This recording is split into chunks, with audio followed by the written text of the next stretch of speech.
napakasaya po ng aming team dahil magbabalik na po muli ang aming channel sa inyong mga screen.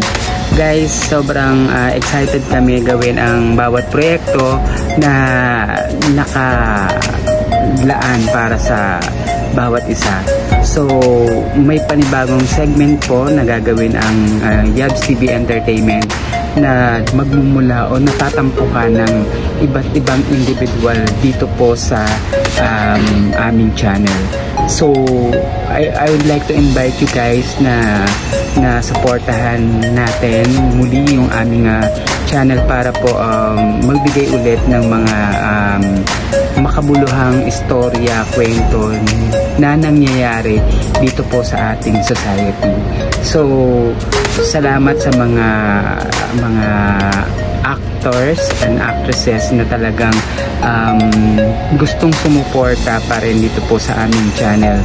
Malapit na po naming ilabas yung unang episode po namin para po dito sa aming channel. So isa sa mga segment na gagawin po ng aming channel ay ang Dom Stories. So dito po iba't ibang stories ang itatampok natin.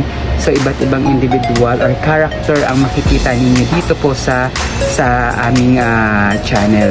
Suportahan ninyo kung ano po yung suporta na binigay nyo po dun sa unang ginawa naming BL series, yung aming comedy series po na 4-in-1 and Jowa, and then yung BL series namin na Herma. Nawa this time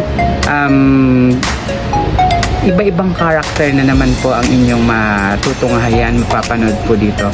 So this time may subtitles, English subtitles na po tayong ibibigay para po mas maunawaan ng mga banyaga or ng mga foreign viewers natin. So guys, ini-invite ko po kayo na abangan po ang aming unang episode po. So isa po tatampukan po ito ng isa sa mga sikat na content creator ng Reels sa bayan po ng Muntinlupa, at iyon po ay si Madam President. Itong tandaan mo, wala pang taong hindi rumispeto sa pangalang Magnolia de la Cruz, at ang hindi marunong kumilala sa aking pangalan ay kaso lang. Siya po ang unang gaganap para po sa Dom Stories. So guys, abangan po natin, and thank you again sa inyong suporta dahil kami po ay magbabalik na po sa inyong mga screen. Thank you so much. Bye!